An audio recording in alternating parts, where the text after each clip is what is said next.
How's it going, laser Bruce? Up, Bobby Sixkilla, and welcome back to Quantum Suicide. It's time for the Vampire Children Deletion Game to take place. We died in the last episode because of poor decisions on my part, apparently. But we met some new characters. Well, we met Daniel, and we heard about Takako, our wife, on another dimension. Anyway. Thank you all for your cooperation. You are now free to pass. Oh, I didn't know that. I can mouse wheel scroll back through old notes. That's cool. Anyway, let's get on with it. I was one of those humans along with the 5 other crew members. I need to figure out who the vampire was as soon as possible, or I'd likely lose the game, along with my life. We have to go mate with people.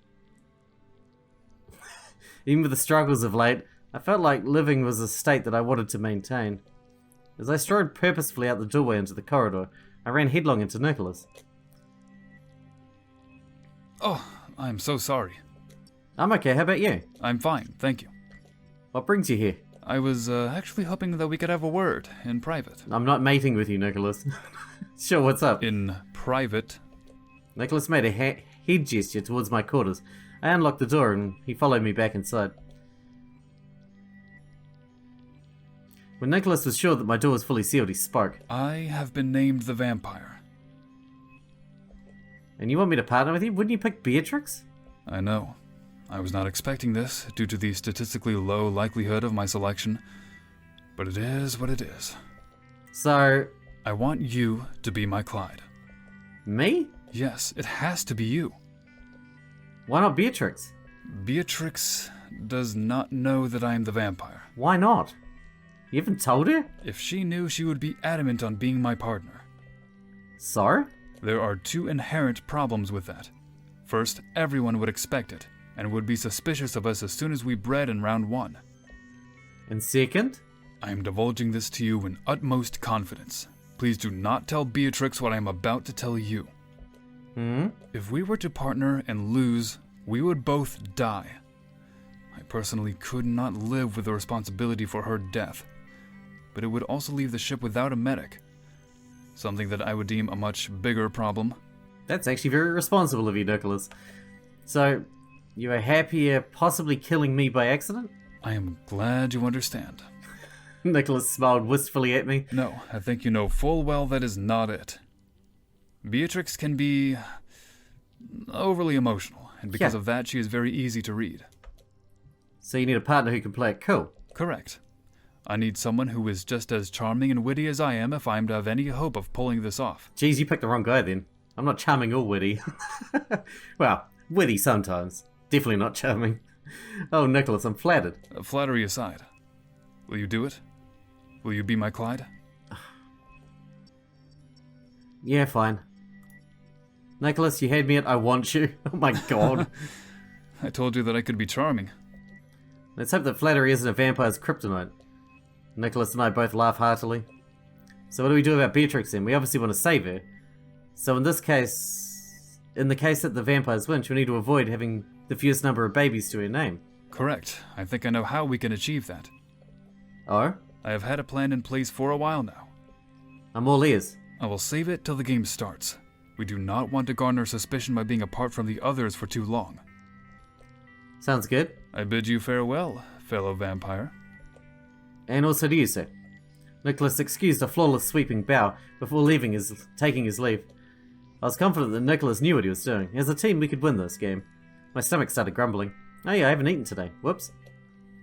It would definitely be smart if I grabbed a bite to eat before the game started. No brain worked well on an empty stomach.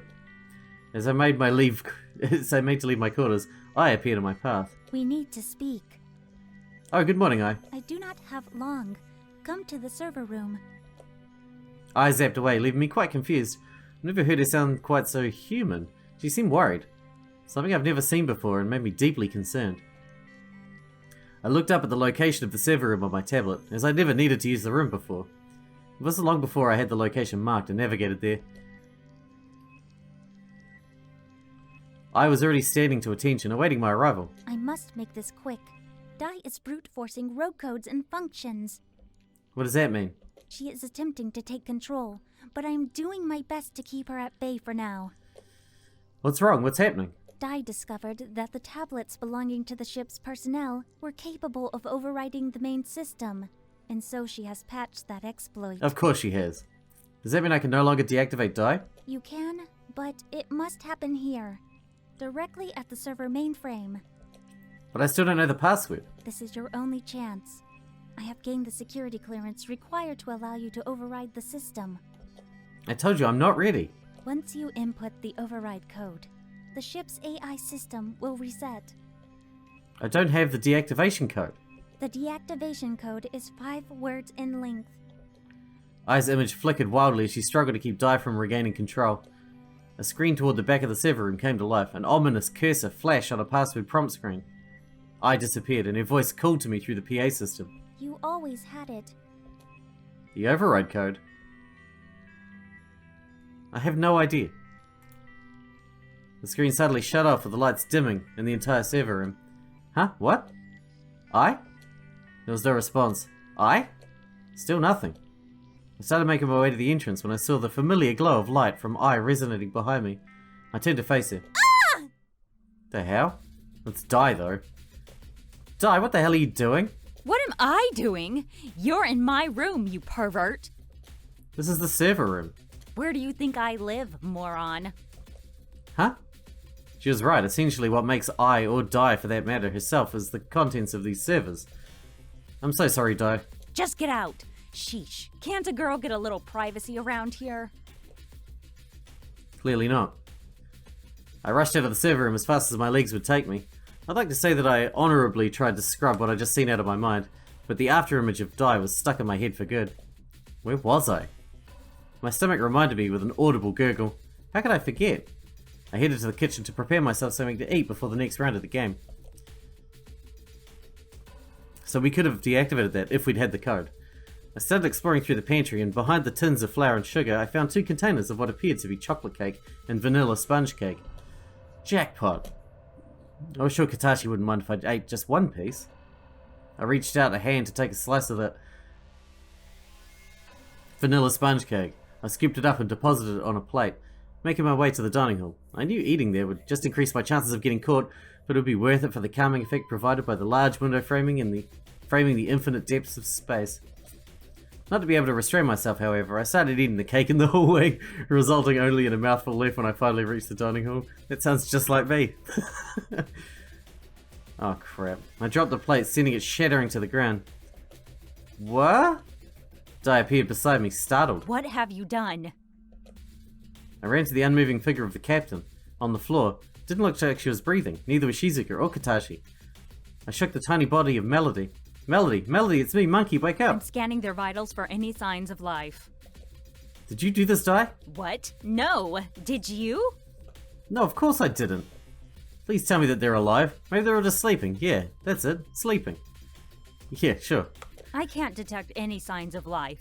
They're dead.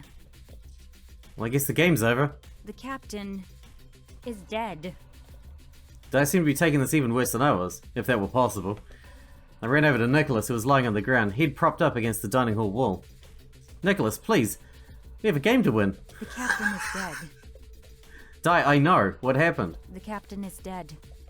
Dai stared off into space. She looked as though mesmerized by something far away. Too far for me to see. Dai, what do we do? Dai kept repeating the same phrase. The captain. She's The broken. captain is dead. She's broken. No one put an anti-skip function on her. She slowly faded away, leaving me alone in the dining hall, with the entire crew lying dead at my feet. The ship's PA system blared out suddenly. The ship course has been altered. Redirecting. Accelerating. Warning. Route intersects with black hole. Collision imminent. Warning. What? I sprinted to the bridge, where every screen flashed warning signs in a foreboding, sick, deep red. Warning. Event horizon of black hole breached in T-1 minute. Warning.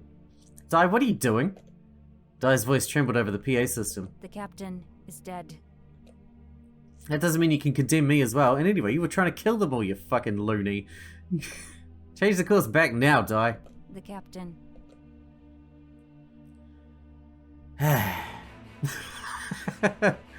Well, I don't know where I fucked up there, but obviously I fucked up. Oh, so I have to override here to continue, which means I need the code. Which means we cannot get any further here. yet. I think we should go this way then. And not have Yoshiki die? I have no idea how to do that though. Because, like I said, my interactions don't seem to change anything. Anyway. Let's see if we can somehow make somebody else be dead. It doesn't matter who dies, as long as it's not Yoshiki. Let's jump in. Alright, so we know that if we go 1, 3, 3, 3, that Is everyone in agreement? makes us lose. We want to lose. I want to lose here. Because if we... No, I want to win. I want to win overall. I don't know. I don't know. That one. Tie. Team A. Congratulations, Team A! After 3 rounds, you have come out victorious. There we go. And So that should change it. Team B, you lose. Congrats! Which means a different death, which means a whole different path we're on now. I'm so sorry. Enough of that. Now for the prize winner. Congratulations, Katashi! Katashi. All right, well, let's get to it. But first, just let me take the time to really congratulate all of our winners and our losers.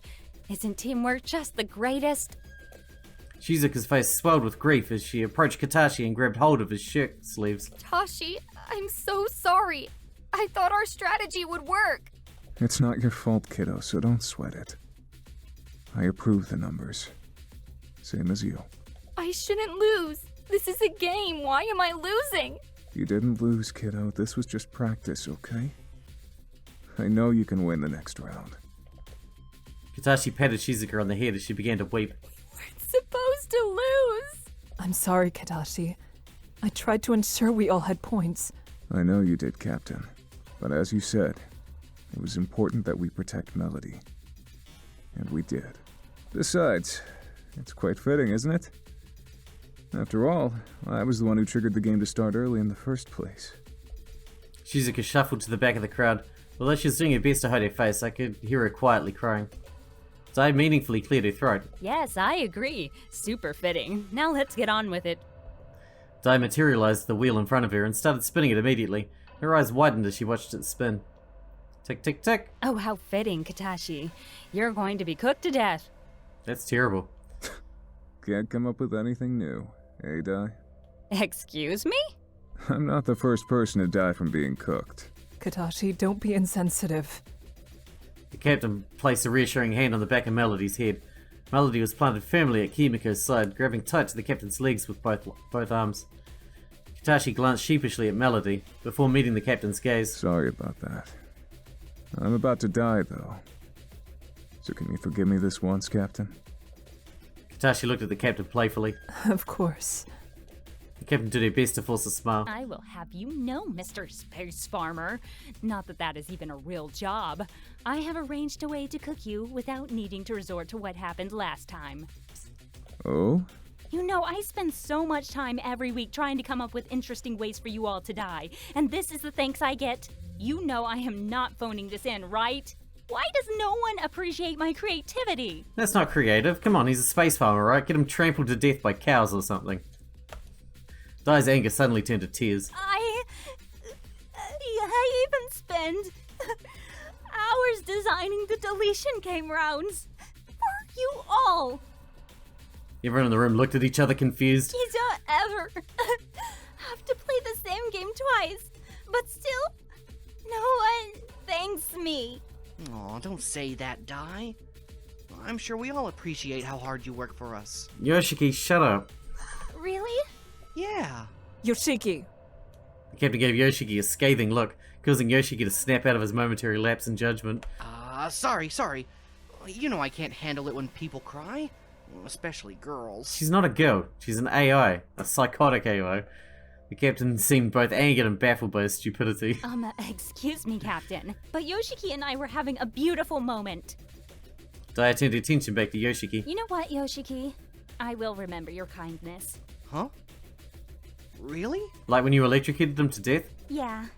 When I kill you, I will stay with you and cheer you on until you eventually stop breathing. I will even pretend to mourn for you. Isn't that sweet? Yoshiki let out a nervous laugh. Yeah, I guess it is. I told you to shut up. I appreciate it, Dai. Katashi cleared his throat, reminding everyone of the task at hand. Oh, how unthoughtful of me. I should be focusing on the man of the hour. So, how exactly is this going to happen? Well, first we will... Wait. Forget it. I don't want to know. Ah, I hear you. You want to learn through experience. Dai winked at Katashi. All right, everyone. Let's all head to the kitchen. The kitchen? Dai, I hate to disappoint you, but I won't fit in the oven. Shh, you already said you didn't want to know. Now onwards. Everyone marched solemnly out of the dining hall toward the kitchen, which was close by. It wasn't even a few minutes that passed before we arrived. Okay, so what I need is for everyone to stand outside the kitchen. Whatever you do, do not go inside. Stay out here in the hallway. Although everyone looked puzzled, we nonetheless complied, remaining where we were in the hallway. Now, Katashi, if you'd please make your way into the kitchen. Pretty fitting for the space farmer, am I right, folks? Katashi was entering the kitchen when Shizuka stopped him by tugging on his arm. I'm sorry.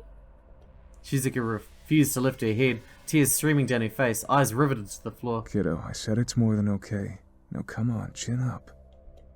Katashi lifted her head, with his hand under her chin to make eye contact. What is our motto? What happens when we fail? You die? Katashi let out a humorless laugh. Well, in this instance, yes, but I meant in general. What happens when we fail? We try again.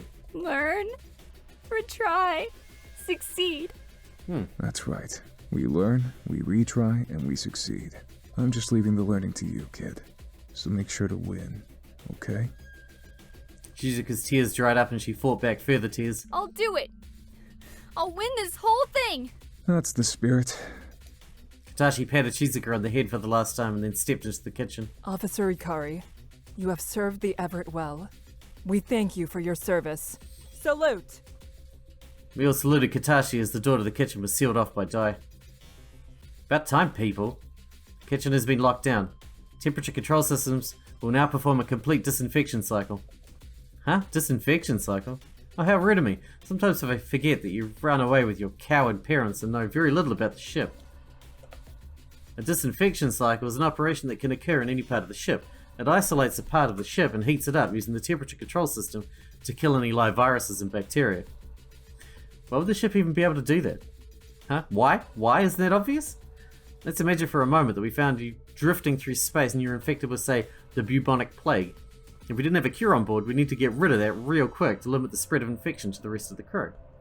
So we just quarantine you and your disease and cook you. Just like that, no more disease. Or you, for that matter. That's so... Back me up, Captain. You know the protocol.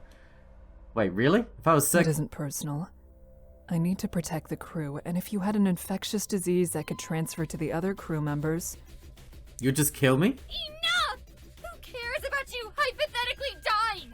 Katashi actually is, and all you care about is yourself! I don't care about what you have to say, just shut up! The entire room fell quiet. In my peripheral vision, I could see Dai's smile growing. We stood in silence for almost half an hour. Disinfection cycle in the kitchen complete. Temperature controls returned to normal. I believe what the automated system means is, ding, dinner's ready. The door to the kitchen swung open and there we saw Katashi. Why does he have an apple in his mouth? He attempted to lower his body temperature by removing his clothes down to his shorts. It hadn't worked.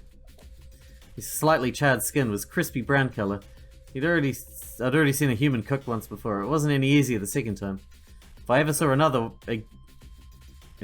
another, it again, it would be too soon. To everyone's surprise, there was an apple in his mouth that had weathered the cooking a bit better than he did. Did it fall off the bench, or was he trying to have one last treat before he died? Shizuka ran in as soon as the door opened, immediately removing the apple from his mouth and trying to close his eyes, which wouldn't close. Someone help me! He shouldn't just be left in here! I wish I could, but, you know, I made a light and all. Dai shrugged, a sly smile on her lips. Shizuka attempted to move Katashi, but she was much smaller than he was. And that his body didn't even budge. Oh, damn it!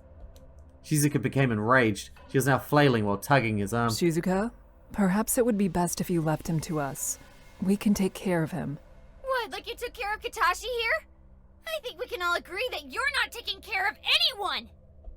The captain winced at her words, and the concern on her face melted away to reveal the stern captain I'd come to know. Shizuka, return to your quarters at once. No! Refusing an order. This is getting interesting. By that point, Shizuka had a tight grip on Katashi's arm. The captain would have none of it. Growing visibly irritated, she approached Shizuka, standing only inches away from her. Shizuka, you are to return to your quarters immediately. Ah, so intense. Shizuka's eyes met with the captain's, and her moment of rebellion passed. Understood. Shizuka let go of Katashi's arm and left the kitchen without looking at anyone on the way out. Oh, and here I was hoping to see the two of you fight. You know, fun, Captain. Oh well, I'm bored now. Well, it's been fun. I'll see you all tomorrow for the next round of the Deletion Game. Toodles. Dai zapped out of the kitchen and left the rest of the crew standing silently. Yoshiki, Nikolas, I trust that you two can move Katashi. Of course. We'll see to it now. Thank you. Beatrix, could you please give me some assistance with Melody today? Yeah. Thank you. Everyone is dismissed. Feel free to do as you please for the remainder of the day. I will be in my quarters if anyone needs me. The captain left with Melody in tow, and I shortly followed suit. Chapter 3. Friday morning had come. I felt like I'd been lying for a lifetime, staring at the ceiling, but there was no escaping it. Blood was on my hands this time, and it wasn't coming off. Katashi's death was my fault. I couldn't shake the image of Shizuka holding on Katashi's sleeve, her eyes glassy and full of tears. We hadn't really become friends since I'd been here, but everyone's dying and it's all my fault. Really, Sailor? Got a secret you aren't sharing with me? Go away, you bitch. What? I was startled, but Beatrix is somehow in my room, standing at the end of my bed. Beatrix, how, when, Lost for words, I see. I have that effect on men. Seriously, how are you in here? Better yet, how'd you get in without me noticing? Oh, that. Yes, well... Beatrix stood still and just stared at me, her face not moving an inch until she suddenly spoke again. So why is it your fault? You didn't answer my question. I asked my question first. It's only fair. Beatrix replied flippantly, as if it should be common practice. I begrudgingly agreed with her. I'm the reason everyone is dying in the first place. Me arriving triggered Dai. I'm the one who spoke with Katashi and forced the game to begin. Oh, is that all? I thought maybe you had some new information, or perhaps you were a traitor or something. Beatrix raised her eyebrow in excitement for the idea of a traitor, which quickly stilled when she knew that was not the case. Is that all? My existence is why people are dead, and others will likely die. I hung my head, fighting the tears. I didn't want to shed in front of Beatrix. Ah, I see. You're having a pity party. Well, Sailor, I do not care to partake in this waste of time. I was a little taken back by her callousness. Beatrix turned on her heels, as if to leave, when she suddenly stopped. Jordan? Jordan. Yes, Beatrix? You have two options. One, stay here and continue to cry over spilt milk. Or two, get out of bed and follow me. I want to stay here and cry over spilt milk. Katashi's not spilt milk. Beatrix just shrugged at that comment nonchalantly and left my room. Cry over spilt milk? I'm not going with you, you piece of shit. I'm allowed to mourn. She clearly doesn't care enough. I reasoned with myself as to why staying in bed was okay. I pulled the covers over my head while I continued my pity party. Katashi, I'm sorry. I huddled harder into my blankets and soon I cried myself to sleep. Huh? You're right, a pity party indeed. I woke to hear someone talking quite close to me, but I couldn't see who it was through the blankets. Suddenly I began being poked quite sternly through the blankets. One even jabbed me in the eye. Ow! I pulled the blankets back to see the Vogel twins both standing over me. Why'd you poke me in the eye? Oh, my apologies. I wasn't aiming for your eye. My intention was simply to wake you and make you uncomfortable. What? Why? Beatrix here tells me that you are withdrawing, so I'm here to stop that. It's for your own good. Like you care what's good for me, you didn't even care that Katashi is dead. Beatrix no longer looked happy. In fact, this is the most emotion I'd seen from her since Katashi's death. Now, everyone mourns in their own ways. Then why won't you let me? Yes, I guess this does seem hypocritical, doesn't it? It does, so leave me alone. I'm afraid I can't do that. Why not? Well, there are two reasons, really. First, we know you are working on solving the Dai problem, and to lose you right now to grief could cause dire consequences for the crew. And the second reason is... I've already doomed the crew. No reason could possibly help that, or alleviate the problems I've already caused. We care about you, you stupid dummy. Look past your own nose for once, eh? Katashi is dead, and we can't help him, but we can help our friends that are still alive. Beatrix stormed out of my room. As my sister eloquently put it, the second reason is because we care about you. I didn't know Beatrix cared about me, or you for that matter. I'm sorry. Don't be. Beatrix has a very strange way of showing she cares about people. Oh, yeah. It is very hard to read. I said some harsh things about Katashi to her. She's a big girl. She will get over it. I need to make it up to her. Getting out of bed would be a good start. I guess you're right. Indeed I am. The way Beatrix looks at it, we are not sure how much longer any of us will live. So why waste the precious minutes we may have left sulking on our beds? I didn't think about it like that. She just wants to spend time with you, and can't verbalize it. Nikolas shook his head and smiled with a hint of frustration when talking about his sister. Alright, no more sulking. Oh, but I was enjoying the show. Di suddenly appeared in the room. Oh, good morning, Di. Good morning, Doctor. Did you enjoy the recent cadaver I sent your way? Would you rather want a little less singed? No, Di, I have plenty to work with, thank you. Oh, that's such a shame, because I'll be sending you another one, anyway. But, no buts, mister. Now get your butt to the dining hall for the explanation of the next round of the Deletion Game. Very well. Nikolas put his hand out to me, so I grabbed it and hopped out of my bed. We both walked silently towards the dining hall. I arrived at the dining hall once again to see a sea of faces, each one looking as if they'd been handed a death sentence and were simply awaiting the executioner. I shuffled my way through the back, where I took a seat and prepared myself for the over-the-top showboating that Di was likely to bring once again. Hello, hello. Can I get a hallelujah? No, really not. Halle! Oh my god. The captain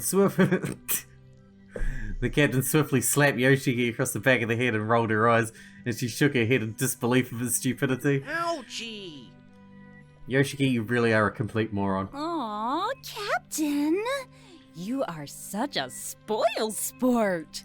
Di, stop preying on the frail mind of the local village idiot. Yet. Di quickly talked over the captain before she could finish. Get on with it, Jinx. Everyone heard me. We said the same thing. That means, Capitan, you can't talk till someone says your name.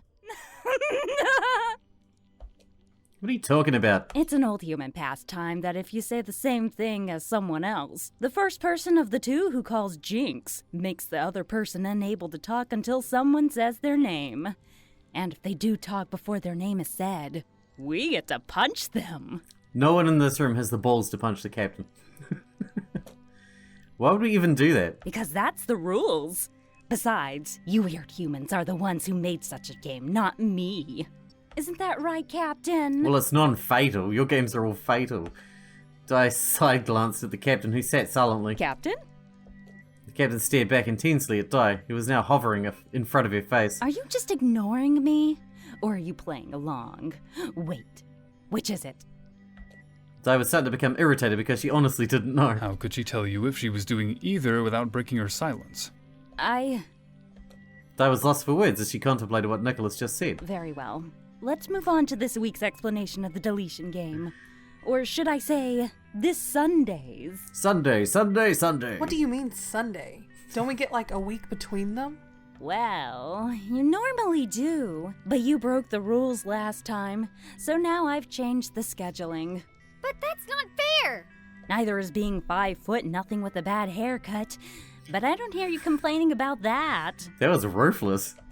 Shizuka's face turned scarlet red before she turned her face away from Di, pouting. Her head hung low. She's got your number, Shizuka. I wouldn't get too excited there, Trixie. You'd be lucky to be 5'0". At least you'd lose a few pounds. Projection or not? Beatrix didn't even finish her sentence before she leapt over the table and threw a fist through Di's light projection. Di laughed hysterically as Nikolas grabbed onto Beatrix and was pulling her back down from the table. Trixie, you are too easy to play with. Beatrix, calm yourself. Beatrix shrugged Nikolas's hands off her and mocked him. Beatrix, calm yourself. Captain. The captain looked over at Nikolas and shrugged as if wiping her hands at Beatrix's actions. Really? Ha! Daubing on me didn't work this time, eh, brother? Besides, she just saw what happened and didn't say a word. Kimiko, please. The captain smiled playfully as she stood up. You will address me as Captain. Beatrix continued to laugh at her brother. But thank you. Huh? OMG, she was playing along. In the future, Beatrix, when you throw your punches, be sure to land them. Beatrix rolled her eyes at the captain as Di was hopping on the spot, smiling giddily. Explanation, please, Di.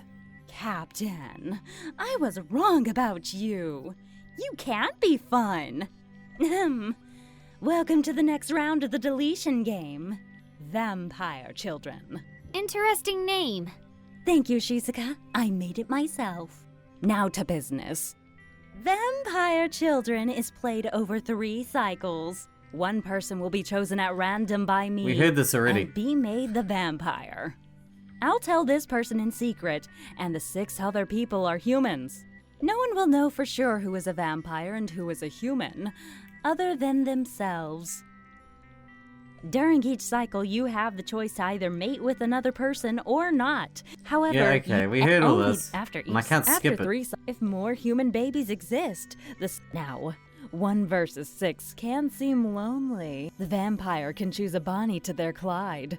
This person will knowingly and willingly become. But if the vampire any questions? We got it. Excellent. Di suddenly zapped out of the room and the broadcast opened overhead. You could all hear Di using her best custom. We I still understand heard that that too. you I woke to what felt like a torch being shone on my face. I started wincing as light penetrated my eyelids. What are you doing? I am but standing. I struggled to open my eyes as the light was so abrasive. Once I had my eyes open, I realized the light was simply I. She was standing over my bed with her face close to mine. So close, her presence was literally uncomfortable. Not so close this early, okay? Yes, of course. My apologies. Like putting my face in the sun. I closed my eyes and attempted to go back to sleep, hoping that I was simply there and had no business with me. Maybe she just liked watching me sleep. I hope that was it. I hope she was a creepy stalker. I was exhausted. I tensed with my eyes closed and hoped she wouldn't speak. Moments passed. Maybe she was gone. I felt my whole body relax as though preparing to sleep once again. Excuse me. The captain has requested to see you in the bridge. Are you okay? I sighed sitting up. So much for the dream of her just watching me sleep. Yes, what time is it? It is 4:45 a.m. Shall I tell the captain you are on your way? What could the captain want at this hour? I believe she has concerns about our location in relation to the black hole and is looking for reaffirmation. So, same as last time. What? I'm not the navigator. That's Shizuka's deal. I flung myself back into the bed and pulled the pillow over my face. I heard I pretending to clear her throat before playing back what the captain must have said. Bring me them. We are getting awfully close to this black hole, and I am getting somewhat apprehensive. Shizuka is a great navigator, and she has done this many times before. But still. Why are you still standing there? Get me them. It's funny because when she made the decision, Shizuka said she's never done it before, except in training exercises. So, you kind of contradicted yourself there. I groaned and threw the pillow off my face, sitting back up on the bed. Can't we almost die another day when I've had more sleep? Should I ask her to postpone almost dying? Please. Sweet science, no. Asking her that would just result in me dying today. So shall I tell her you will be there soon? Yes, please, I'll be there in a moment. Thanks, I bowed and zapped herself out of my room, which fell back into darkness as the illumination disappeared with her. Maybe dying wouldn't be so bad. I mean, it's uninterrupted sleep after all. I smiled to myself for a moment before pulling myself out of bed and heading towards the bridge. Alright, we're going to wrap this one up here. So we haven't actually officially got to any actual endings yet, apart from deaths, because we couldn't do the other one without the password. We need 8 words, and we have 1. Oh dear. This could take a while. And there's a different boy and girl flowchart, so I'm not sure whether you need the information from both to actually succeed. Probably do. I don't know, we'll see what happens. Hope you guys enjoyed it. Thanks for watching. Thanks for hanging out with me, and I'll see you in the next one.